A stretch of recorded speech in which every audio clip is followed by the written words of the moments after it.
Hey everybody, and welcome back to Science Decoded, your favorite science podcast. It's me, your host, Justin Dingman, and today we're going to be decoding and breaking down the science behind gene editing and therapeutic gene editing. We've got a great guest, Dr. Kiran Musunuru. He is a physician at the University of Pennsylvania, go UPenn, and the conversation is it's incredible. I'm just really excited for you guys to get to hear it. I want to tell you guys a little bit more about Science Decoded and Sci-Worthy News because we know we have a lot of new, friendly faces around. And not a lot of people know our message and know what we're about. Here at Science Decoded, we're the podcast of Sci-Worthy, which is a science magazine, and we're dedicated to decoding and breaking down recent contemporary science. All the latest breakthroughs in technology and science and discoveries and things that are building on top of other things and making drugs and all these other crazy things. Like, that's what we're watching for. We ourselves are scientists, and we have to be ingrained in the community, and we have to be able to continue our education and continue to learn. And so as we do this naturally through our career, we also want to be able to educate you guys on what's going on. We want to be able to share these tips and these tricks on how to understand how the science language works and how to become a little more science literate and begin to question things and ask questions and answer questions for yourself. Being a self-sufficient learner is the way that we all became scientists. We're very glad you're here to join us, and just sit back, relax, and enjoy two nerds talking about science. So some sci-worthy news. We have one new article up by Rachel Holland. It's titled Using Artificial Intelligence to Diagnose Autism in the Womb. And I think it's a great article. You guys should definitely go to our website, check it out. You can see some of our old podcasts and any other new articles that we've got posted up. As you guys know, one of the most frustrating questions as an undergraduate, one of the most elusive questions as a graduate, and still one of the most confusing questions to answer as a professional academic is, how do you read science papers, and how do you efficiently get all the information you need out of these crazy pictures and words and numbers and sentences that don't make any sense? That's why I started this new segment called Tips and Tricks. So if you look back to our previous podcast, you can catch the first half of this, but I'm going to cover another half on this one. So after you've kind of picked the topics of science that you're really interested in, and the topics of science you really want to dive deeper, you should begin to read the abstract. I think that's the most important way to see what you need to see and get what you need to get in a very succinct fashion. It's just 8 sentences, and they cover the main points of the introduction, the methods, the data, the discussion, and the conclusion. And if you get really confused, and if you get even more lost in the abstract, the last few sentences always have the results in context, the conclusion, and maybe like future work, like what they plan on doing with it. I recommend, starting with the last 3 sentences of the abstract. It's something that I myself have used, and it's really helped me out in my career. So if there's something inside the abstract, like words or terms you don't understand or you don't know, or things you have questions on, take notes on that. And then I guarantee you can look that up and find that on the internet. Whether it's at Khan Academy or YouTube or Wikipedia, I mean, we use that stuff all the time in science. We forget concepts, something's mentioned in a paper that we're not quite sure on, but we have enough background information to Google it, read the information, absorb the information, and then take it and use it for what we need to. So today we're going to be talking about some of the recent developments in the sciences of gene editing. But before we get started, as always, I wanted to give you guys a refresher on some important concepts. So in biology, the most important concept to us for this episode today is going to be what's called the central dogma. And the central dogma is just this idea that biology has these 3 main parts. So you have DNA, which stands for deoxyribonucleic acid. It makes up your genetic code. And the way it's coded is like 4 bases, A, G, T, and C. I'm sure many of you guys at some point in your life have heard this and are familiar with it. The DNA, or the genetic code for an organism, carries all of the information for that living system. The same way a computer carries all of its informations in ones and zeros, the DNA carries all of its informations in A's, G's, T's, and C's. Because of this, DNA is extremely stable because we don't want our genetic code to be easily rewritten, erased, changed around. We want it to stay consistent. DNA in our body, though, is transcribed into what's called RNA. It's another biological molecule that's a lot like DNA, and it's changed from DNA into RNA through a biological process known as transcription. So you have an original DNA strand, you have the process of transcription going on, and then your products are the original DNA strand and the new RNA. And RNA has many roles within biology, but genetically it works as this thing called a messenger, where that has the actual hard input code for the proteins to make more proteins out of. All that you have to know is that your DNA is transcribed into your RNA, and your RNA is translated into proteins by other proteins in your body. Proteins are these special molecules inside our body which are useful in all of the processes that we need to live, and they're involved in building, maintaining, and destroying all parts of our body, even DNA and RNA itself. Proteins help the body execute all of the necessary functions that we need in order to live. And since genes, or little bits of DNA, are what ultimately lead to the production of these important tools, if we can change a gene, manipulate it, add some more stuff into it, take some stuff out of it, with the intention to make an organism change its proteins, we might be able to completely change what's going on with that organism, cure disease, change their hair color, change their eye color. There are things that we can actively affect by changing the gene and letting the body do the work. Now, as to how we change that gene, well, that's a different question. There's this special protein. I'm sure you guys have heard it in science news. It's very big right now, and it's something that I myself am even getting the chance to study. It's called CRISPR-Cas9. CRISPR-Cas9 is an example of a protein whose job it is to interact with DNA and get rid of bad DNA, because it was originally used by bacterial immune systems to find and destroy DNA that had been infected from a virus. And this protein, it uses its shape and special chemistry to read, bind, and cut specific strands of DNA. What makes CRISPR so special is that it can be used to identify very specific sequences of DNA. Therefore, we're able to control exactly where or what in the DNA we're doing. The ability to find these specific sequences is the most important aspect of CRISPR, as we have developed ways to make it find specific sequence of interest to research, and when combined with other proteins, we can make other changes to the DNA. However, cutting it does allow researchers an opportunity to put in more genetic information where the cut happens. When we get back, we'll be speaking to Dr. Kiran Musunuru on his 2 papers entitled In Utero CRISPR-Mediated Therapeutic Editing of Metabolic Genes and Reduced Lipid Levels within Vivo CRISPR-Cas9 Base Editing of ANGPTL3.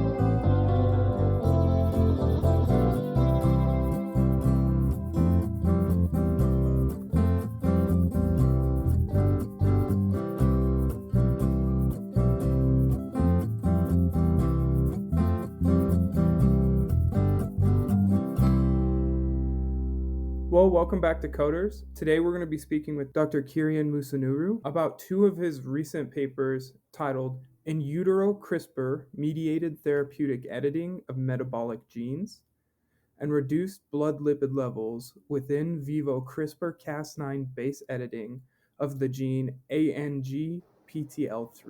Kiran, thanks for joining us. Why don't you tell us a little bit about, your job, your primary responsibilities in your field, and kind of give the spiel to anybody who might be interested in what you do? Absolutely. And let me say first, thanks so much for having me on, Justin. So I think of myself as a cardiologist, a geneticist, and a gene editor. And so let me unwind that a bit. I'm a cardiologist, I'm a physician. I still actively practice. In fact, at the time that we're interviewing this right now, I'm actually on clinical service taking care of patients in the hospital. So just in case we get interrupted, I might get called away for an emergency, although that's very unlikely. But what it means is that as a cardiologist, I take care of patients who have heart disease, who have problems with the heart. And that can range from coronary artery disease, which is the cause of heart attacks, which is the leading cause of death worldwide, a very, very common situation. Uh, in their lifetimes, on the order of 1 in 2 men will have a heart attack in their lifetime, and 1 in 3 women will have a heart attack in their lifetime. So it's not a unusual condition by any means.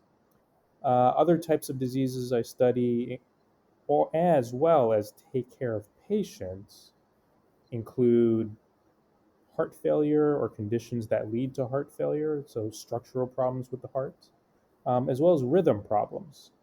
So it's a constellation of different types of diseases that affect the heart, and I Mm. study mostly coronary disease, but I have branched out and study the others as well. And then as a cardiologist, as a clinician, as a physician, I take care of patients generally with any of those conditions and are suffering from one of these conditions. Do what I can to get them better and get them back home. Mm-hmm. So that's the cardiology part of me. The geneticist part of me really speaks to me as a scientist. I study the Mm. genetics of heart disease, of cardiovascular disease, trying to identify novel genes that influence the risk for a particular person either getting disease or maybe being protected from disease in both directions, predisposition versus protection. In my career so far, I've been fortunate enough to identify a reasonably large number of candidate genes and have drilled down on a few of them and demonstrated that they do indeed directly influence the risk of heart disease and represent therapeutic targets that can serve as potential new ways of treating diseases or preventing diseases. And then the gene editing part of me, this is a bit newer, although I've actually been working on gene editing before CRISPR came to the popular attention. Mm. Mm-hmm. So with previous generations of gene editing tools, so by this point, actually more than a decade, I've been working with gene editing tools to study disease, but more recently as a therapeutic approach in and of themselves. The idea is if there is a therapeutic target gene that influences or causes a disease, can you use gene editing to modify that gene in such a way that you treat or prevent the disease? So those are the three parts of me. And as you can hopefully tell, they're intertwined. And so what I do in my laboratory as a principal investigator is very much tied to the patients that I see in the clinical setting in the hospital. Mm-hmm. Now, looking at the title of both of these papers, a few words stick out to me like CRISPR, blood lipid levels, therapeutic editing, base editing. So, can you kind of tell us what the aims of these studies were? Sure. So these were proof of concept studies, and it wasn't so much that we were trying to address a hypothesis, which is sort of the traditional scientific model. This was really more translational in nature. The idea was, could we demonstrate in an animal model that we could modify a disease process by editing a particular gene? So one of the papers you mentioned was more focused on blood lipid levels, but which really mean cholesterol and triglycerides. Mm-hmm. So if you have your cholesterol checked, that's exactly what we're talking about. Cholesterol. We know that cholesterol and to an extent triglycerides, the fat content in the blood that goes along with cholesterol, we know that there are strong risk factors and causal risk factors for heart disease, in particular coronary artery disease and heart attack. Mm-hmm. And we know that if you reduce somebody's cholesterol levels, that is a good thing. This is why millions of people are on statin drugs. But that means taking a pill every day, and there are other medications that lower cholesterol levels as well, and they entail injections that you take every few weeks, which is a bit more cumbersome and also is quite pricey. So they're not necessarily used to anywhere near the same extent that pills like statins are. But these are different types of therapeutic approaches.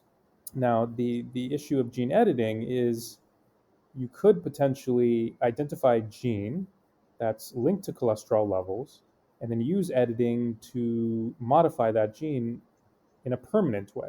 In one of the studies you mentioned, the focus was on the gene ANGPTL3, which is an abbreviation for angiopoietin like 3. And without really diving into the mechanism of how it works, what we know is that the protein ANGPTL3, its effects are to increase cholesterol levels in the blood.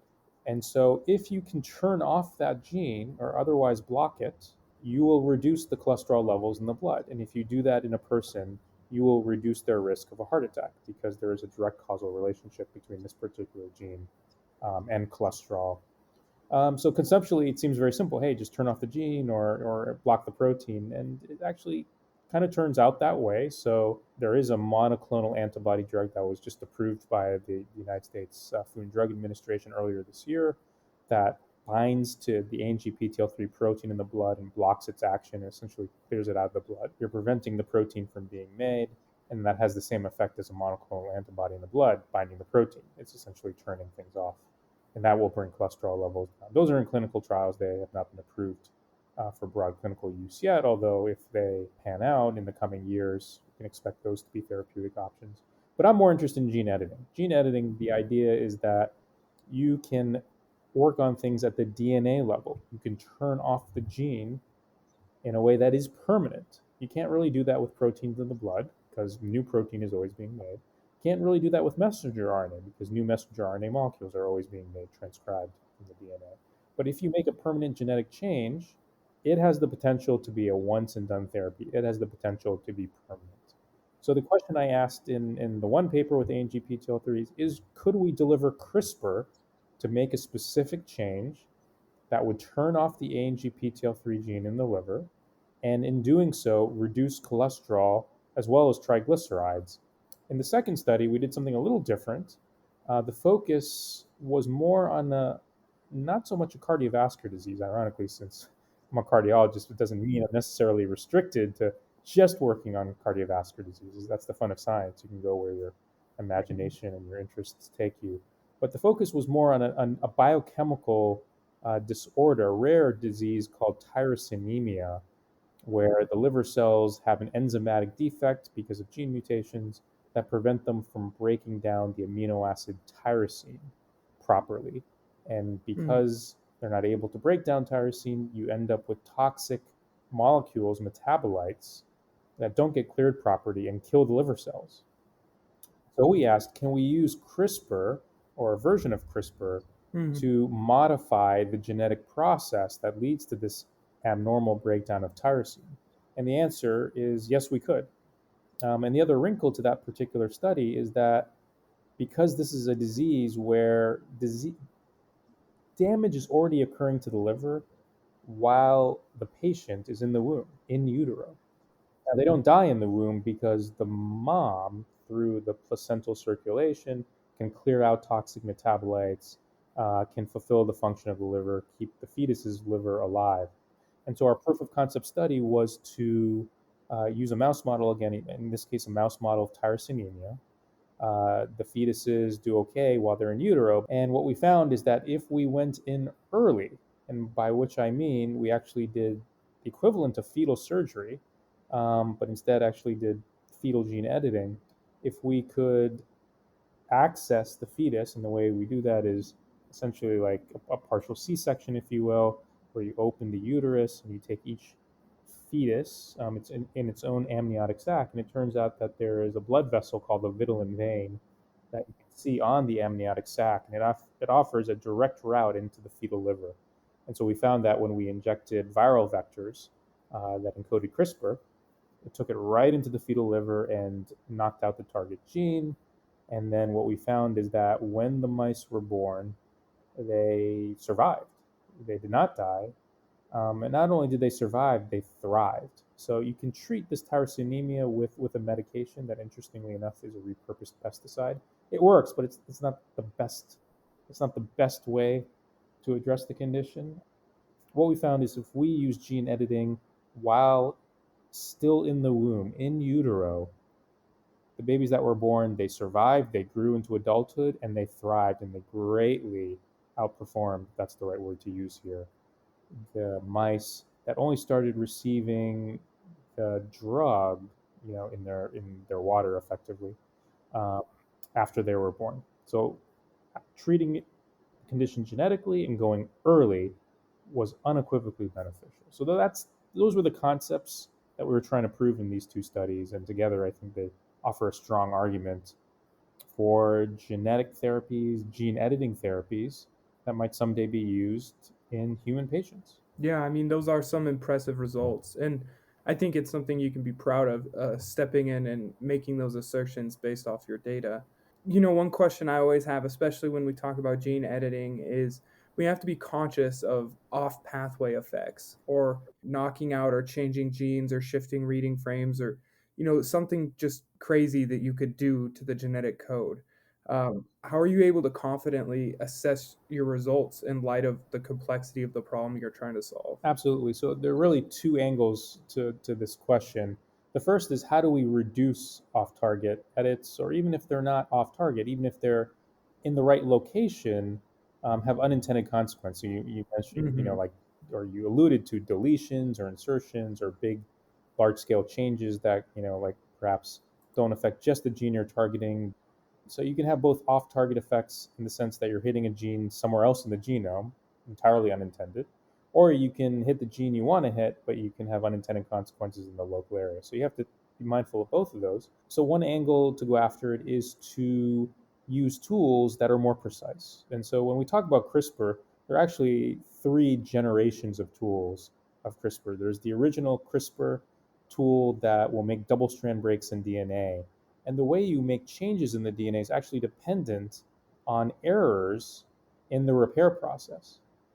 Ironically, it's not the actual cutting of the DNA, it's the cell's attempt to patch up the DNA after it's broken. And you're actually depending on it making mistakes. And so you get these small insertions or deletions that Hmm. then scramble the gene's activity, which, if you're trying to knock out the gene, that's great. It works really well. And in our earlier studies, done a few years back before the two studies that we've been talking about today, we used this original CRISPR version 1.0, if you will, and it worked quite well.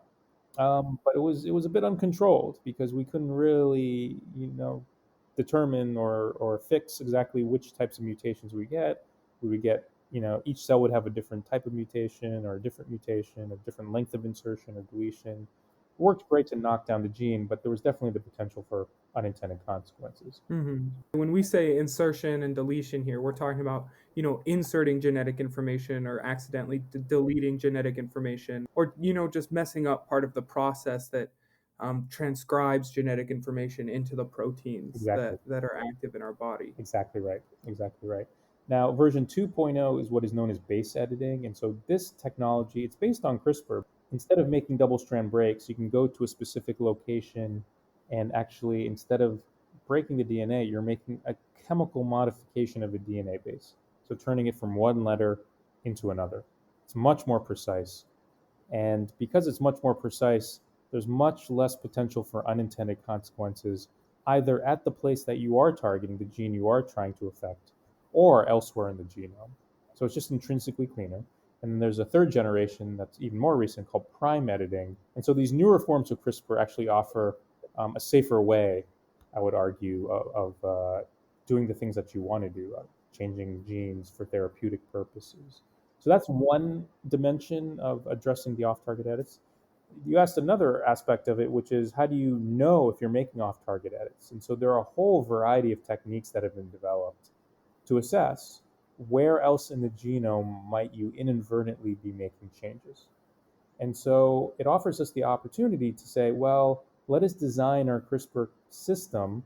Let's go to certain locations and screen them and see, using these techniques, which one gives us the cleanest profile, which one has the least off-target effects. And that's the one you would go forward with into, say, drug development. So, what are some of the challenges and benefits associated with gene editing, both like in organisms with lots and lots of cells, and just maybe with a zygote or a fertilized egg or a single cellular organism? Yeah, so the challenge with a multicellular organism like a live breathing human being is that you have all these cells and organs. And let's say you want to turn off a gene in the liver. You want to be able to hit most of the cells in the liver. Otherwise, you're not going to get a full knockdown or turning off of the gene. And it's not trivial. to actually get something like CRISPR into most, if not all, of the cells in the liver. You need specific technologies, delivery technologies, to get CRISPR in there. But these are far from perfect. They're getting to be pretty good, but they're not perfect. They're not going to hit exactly 100% of the liver cells you want to target, and they're not going to necessarily hit only those cells, other organs. An intense amount of effort is going into making these more precise in terms of where they target and how well they target. But that's the number one challenge if you're talking about an adult patient. We've already talked about another challenge, which is safety, and that's more along the lines of the off-target editing. Now, you bring up the idea of doing it in a zygote. And on the surface, it's attractive because if you're trying to make a change, you're talking about a single cell, and it's all or nothing. You make the change, and then it's in that cell, and then once that cell starts dividing and then giving rise to an organism, all the cells in that organism, whether it's a live breathing human being or whether it's an animal model or whatnot, they'll carry that change. And so on the surface, it's attractive, but it also brings up, especially when you're talking about human beings, all these fraught ethical issues, right? And you could have a whole podcast or like several episodes of a podcast on that issue alone. So I'm not going to really dig too deep into it. But the whole idea that you might do this, to make designer babies, to use the colloquialism, right? To confer traits that are considered desirable by the parents or whoever it is who's doing the designing. Um, that brings up a lot of concerns and controversy and debate, as it properly should. Even if you have the noblest of intentions and you're talking about trying to improve the health of a child or even cure a disease in a future child, it's tricky because you know, it's in order if you're talking about a single cell zygote, there's always the choice not to actually have that become a human being, and so can you really be said to be curing a disease? So without getting really deep into the weeds here, there are some attractive features of zygote editing, and it's turned out to be incredibly useful if you're talking about animal models to study disease. Um, but the general consensus among the scientific community and even the general public, at least at the present time, is that this is something we should not do when we're talking about actual human Mm-hmm. beings. How do your results kind of contribute to the bigger picture of clinical and therapeutic applications of gene editing? And how far away do you think we are from using gene editing as a type of treatment that you can just go get a shot in the doctor's office for? Yeah, so that's a great question, and it's very much on on my mind and other people's minds right now because there are actually clinical trials now ongoing where people are receiving CRISPR-based therapies in their bodies. So the proof of concept work in the two papers we've discussed today show that you can tackle cardiovascular disease, you can tackle biochemical disorders. Certainly, it seems to work very well in mouse Mm-hmm. models, and that just provides energy to have drug companies develop CRISPR-based therapeutics that will tackle cardiovascular disease or biochemical disorders or a whole variety of diseases in patients. And so, to give you an example of one such situation, you know, cardiovascular disease, there is a trial ongoing now by a company called Intellia, where they are tackling an unusual form of heart failure called transthyretin amyloidosis. Mm. To make a long story short, there's a protein made in the liver called transthyretin, and in certain situations, that protein, when it's secreted into the bloodstream, it starts to form clumps, it aggregates, and those aggregates end up in the heart muscle and they gum up the heart muscle and eventually cause the heart to fail. They're using gene editing to turn off the transthyretin gene in the liver. And so if you turn it off at its source, then there's not so much protein in the blood in the first place, and that means that you can't form aggregates of that protein, and that means those aggregates don't end up in the heart. And the hope is that not only does it stop the disease in its tracks, if you're starting to get heart failure, but it might even reverse the heart failure if some of those aggregates that are already in the heart start to clear out. And so this trial is ongoing. It started late last year, and several patients have been dosed. And in fact, Intellia um, very shortly.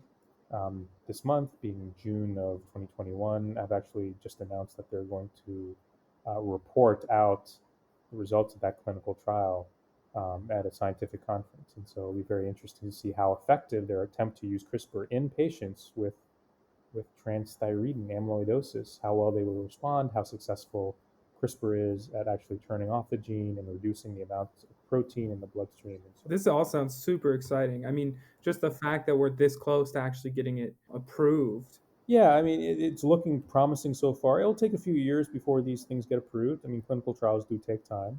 Are there any drawbacks or downsides of this type of therapy? Yeah, so if you're talking about, say, cardiovascular disease or something along those lines, one arguable drawback is that, its key feature could be viewed as a bug, right? So the idea that you're trying to make a permanent change in the genome, you could take the opposite view and say, well, isn't that risky? You're making a permanent change, and what if something goes wrong? Then there's no possibility of reversing that. Whereas with a pill you take every day, well, you stop taking the pill if you get a bad side effect, or even injections you take every few weeks. Just stop taking the injections, and the therapeutic will clear out of your blood in a couple of weeks, and then you'll be fine. That presupposes that the gene editing that we'll be doing in the future is in fact irreversible, and I would argue that with some of the newer forms of CRISPR, well, if you can make a specific change one letter into another, it's probably going to be quite feasible to go back in and reverse that change if you want to. It's a little bit science fiction-ish, but that's not outside the realm of possibility. But that is one concern that's raised. I think that's more a theoretical concern if you've thought carefully about what gene you're targeting, and if you're treating patients who have very serious disease and are either going to be very, very sick if you don't treat them, or potentially going to die if you don't treat them. I think you got to weigh the benefits and the risk, and the benefits could very well greatly outweigh the risk. The other potential issue is interestingly like a moral hazard. So let's say you're able to treat someone with gene editing, and it greatly reduces their future risk of having a heart attack. Does that give them license to say, oh, I'm protected from heart disease, and so I'm not going to worry as much about exercise and good diet and things of that sort, which are a very important aspect of preventing heart disease. And so it might be arguably a little counterproductive. So, what are some misconceptions that come alongside gene editing and gene editing therapy?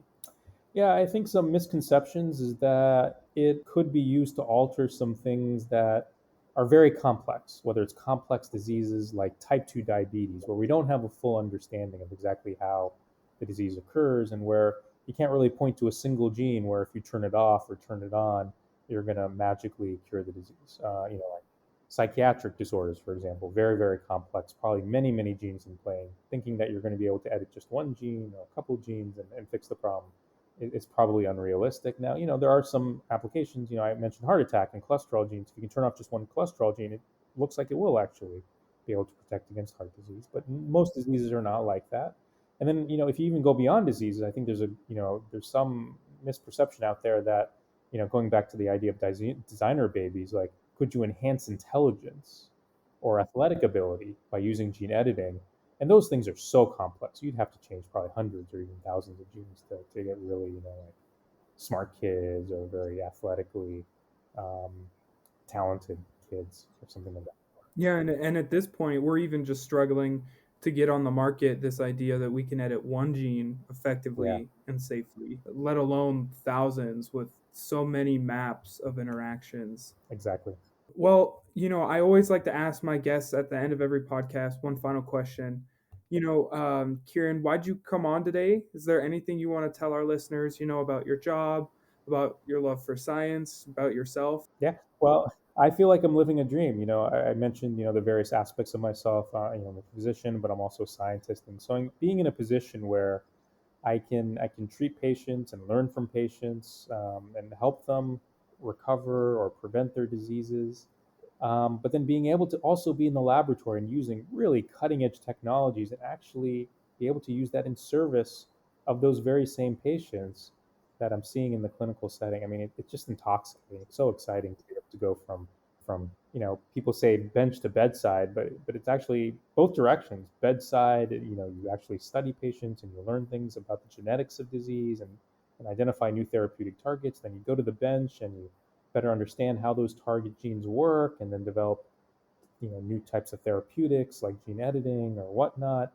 in the laboratory, and then you take that back to the bedside, take it back to patients in actual emergencies. It's coming full circle. And it's amazing that we live in an era where it's actually possible that one person like myself, and I don't want to give you the impression that I'm doing it single-handedly. I have a large team of people associated with my laboratory and collaborators and so forth who are making it all possible. But what one dedicated effort can actually traverse the entire cycle in a relatively short period of time, on the scale of, just several years. Yeah, and it is amazing the speed at which technology and science seem to advance, and how things are getting cheaper and cheaper and cheaper to produce and to work with these days, too. Well, thank you for your time. Thank you for your candid answers. We really appreciate your job, what you do for a living, and the fact that you're out there helping on the front lines, just trying to figure out answers to some of these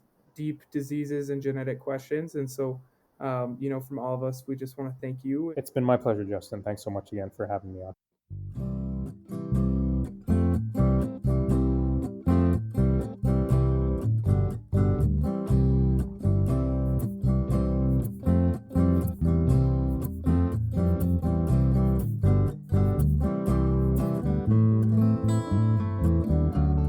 Hi, Gina here.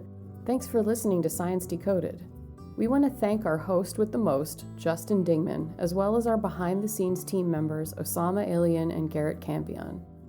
Our channel artwork was designed by Tammy Whitsons, and our theme song was written and recorded by Graham Albright. We'd also like to thank our Patreon and local supporters. Without all of you, we couldn't do what we do. SciWorthy is an initiative of the 501c3 nonprofit Blue Marble Space. You can learn more at www.bluemarblespace.org.